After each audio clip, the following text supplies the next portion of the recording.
I think the world isn't as inclusive. It all should just be about learning from everyone. You learn more from people who don't look like you. Try to meet someone who necessarily may not have the same belief system as you.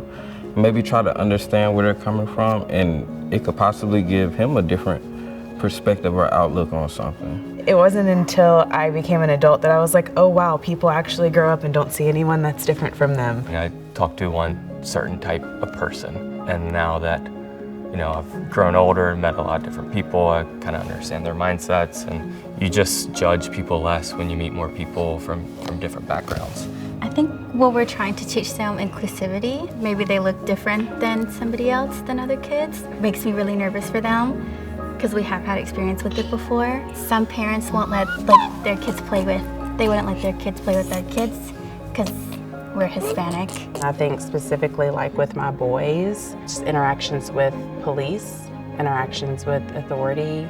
I'm always concerned that there could be something that could happen that could cause them serious injury. So I really just hope that at least some of it change. Can't change everyone, but I'm hoping that the world does become a better place. This generation gives me hope for everything that we're wishing the world can become, because we're the first generation that I see taking steps towards making the change and not just hoping for it. Just because you're young, you don't have to be silent or wait until you're older to get grown-ups to listen to you, I guess. Like, we all have a voice and we should be able to use it. Yeah.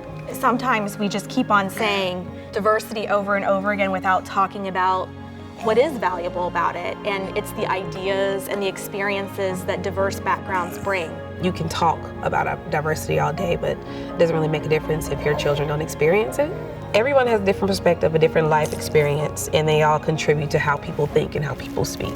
By living that, by seeing that, I think when we have to have difficult conversations, it'll be a little easier for them to understand.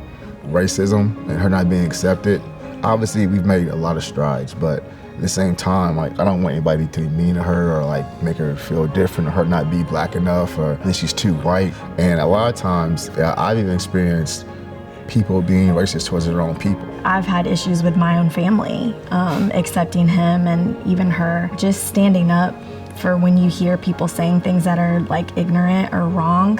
You have to be the voice. Like, I have to be the voice for her now, and I have to teach her to stand up.